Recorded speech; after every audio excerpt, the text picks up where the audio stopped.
If you see people sitting around a table playing D&D, and there's a screen propped up in front of one of the players, you've identified the Dungeon Master. But what are they really hiding behind that screen?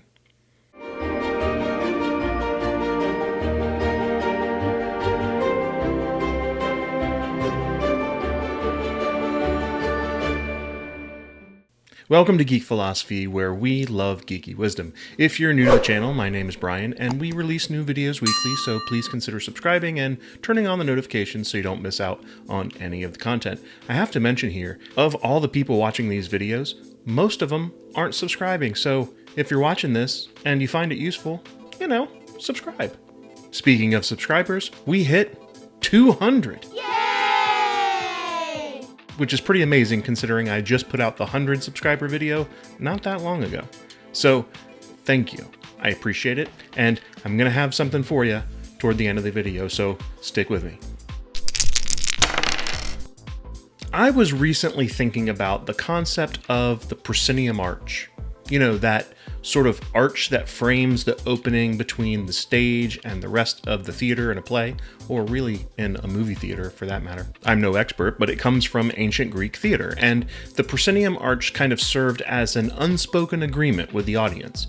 Everything that happens inside of that arch was part of the story, and everything that happens outside of it was not part of the story. And it's where the whole fourth wall concept originated. But it's a little bit more complicated in a role-playing game, because the players are both the actors and the audience.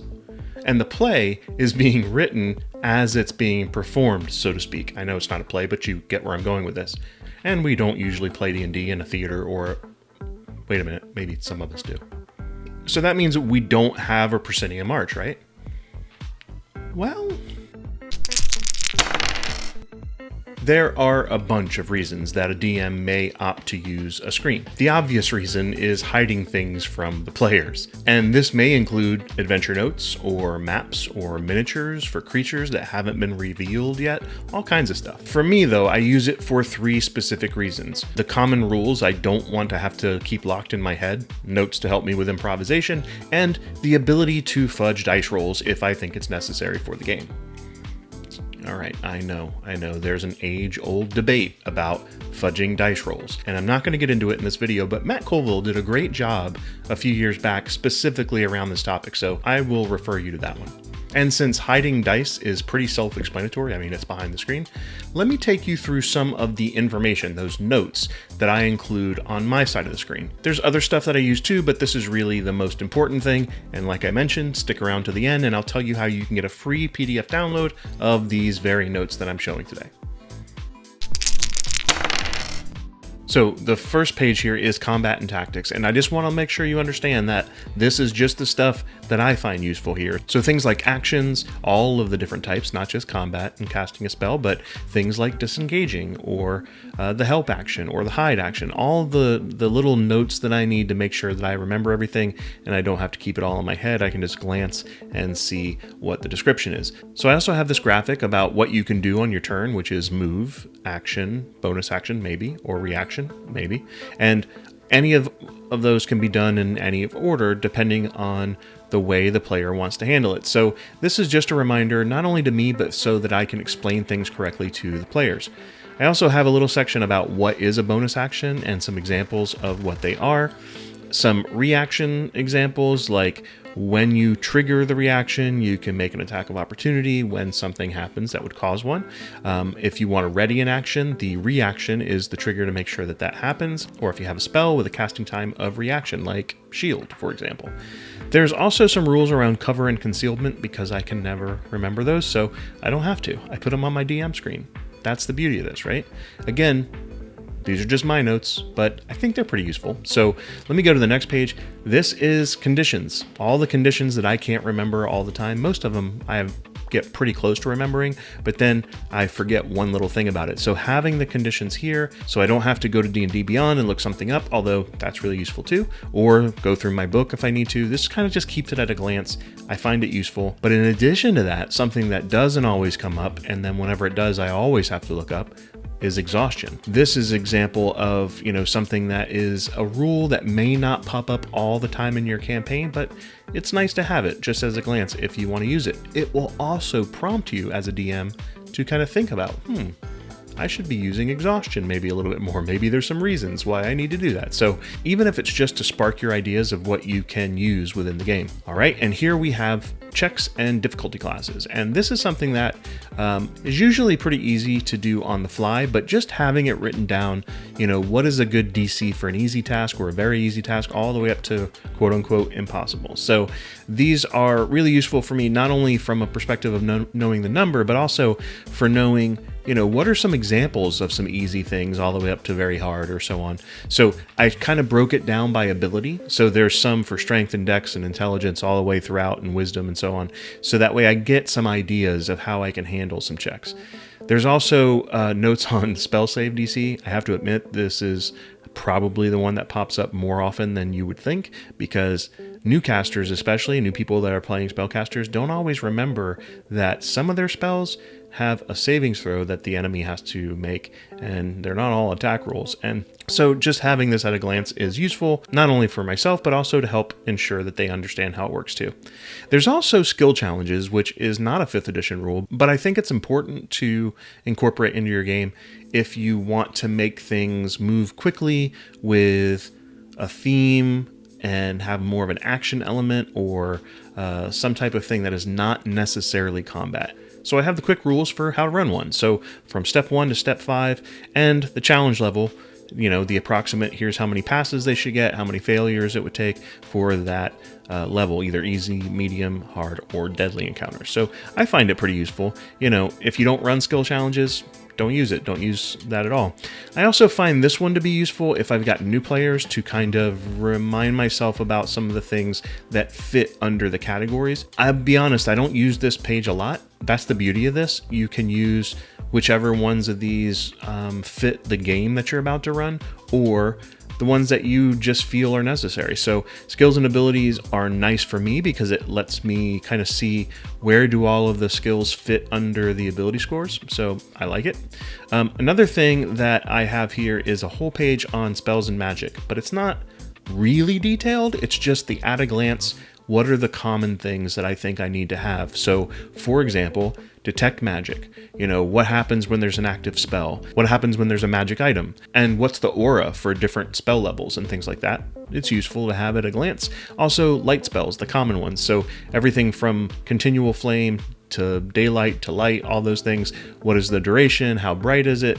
What's the area that lights up? So those things are kind of cool. And then also other common spells are healing spells, right? So I just listed four of the most common: Cure Wounds, Healing Word, Mass Healing Word, Prayer of Healing, and what kind of healing it does and the amount. But I also left some blanks here in case I need to jot down notes if someone has another healing spell that's kind of popping up a lot and I want to keep an eye on it so I know the rules. The counterspell rules are important if you're using counterspell. I know most of us do, but just in case they're there, if you don't worry about it. And then the concentration rules. It's nice to have that at a glance as well. So those are what I use from a magic perspective. Trade and commerce is kind of self-explanatory. These are quick glance, arms and armor, common items, common services, and a currency converter. What one platinum piece is worth, and so on, all the way down to a copper piece. And this is usually something I remember until it gets to Electrum, and for some reason Electrum always screws me up. So it's nice to have this at a glance. So here is where we're getting into my most used notes. Descriptive words. I'm going to zoom in a little bit just so you can get a better view because this gets a little bit small. Here we go. So descriptive words are something that I think make good DMs even better, because describing things is what we do, right? We describe the world. We describe the reaction to what happens when the players take their actions. We describe a bunch. As you're describing the next dungeon that you're going into, you don't want to be repetitive, so this kind of helps me. I can have things grouped into visual, sounds and hearing, touch, feel, and tactile, fragrance and sense, and attitudes and mannerisms. So this gives me a really good starting point to be able to describe things. It also helps me on the fly with characters. Maybe I have somebody go into an inn and I didn't expect them to, and I've got to come up with an innkeeper really quickly, and I can say, well, she's agitated and she seems to be a little disturbed by something that's going on. She's, you know, a little grumpy that day. I can use the words on here to bring to life a character pretty quickly. Not as good as Describe, but it's pretty good. But to go along with this, I've got something that is every Dungeon Master's best friend: names. So this list of names is not just for first names and last names, although I've got a bunch. It's taverns and inns, or shops. So having a fantastical name, or just a good name for your setting, of all of these types of things really come in handy. I tend to print this out and keep it in a paper form instead of posting it to my screen, because when they meet somebody, I can circle the name and then make a note if I need to. I can cross it off my list so I don't have just way too many Narus that maybe it's a common name on the world, I don't know, but I want to make sure that I make it as, I don't know, realistic for the setting as I can. So running into the same Tragar Hollytide doesn't make sense. One Tragar Hollytide is usually enough for any city, at least. So it's not John Smith. All right, then I just have a blank sheet that I use, and you can use this to write in your own, put whatever other notes that you have on there. This goes without saying, but I'm going to say it anyway. You won't need all of these. Maybe you only want 2 or 3. Completely fine. Just use the 2 or 3 that you think are useful, and maybe make your own notes based on the ideas that you see on these sheets. I'll also make sure that you have a portrait version like this and a landscape version. They're formatted for a regular United States 8.5 by 11 paper, so hopefully it works wherever you are to be able to print out on whatever paper size that you have, but hopefully it works for you, and you will be hopeful and imaginative, see what I did there using my sheet, with these DM screen inserts / DM notes. So like I mentioned before, it wasn't that long ago that we hit the 100 subscriber mark. So doubling this is just awesome in this short a time. So to celebrate 200 subscribers, I'm going to be adding a free download link for the PDF file that we just reviewed. And you can find it in the description below. I'll also put it in the comments just to make sure it doesn't get lost in the flow of things. And it will be active until the end of August 2022. But if you're watching it after that point, you can head over to our Etsy shop, and I'm sure we have it there for download. All right, so this was all about notes that I use as a DM. And if you're a little nervous about using reference notes during your game, or you somehow think it's cheating, which it's not, I want to give you a little geek philosophy from Marlon Brando. He was considered to be one of the greatest actors of his generation. But he's also kind of famous for posting cue cards with his lines all around the set during filming. I mean, sometimes he even put them on other actors. And when he was asked why he wanted his lines printed out and posted around the set, here's what he said: "Because I can read them that way." Cheers.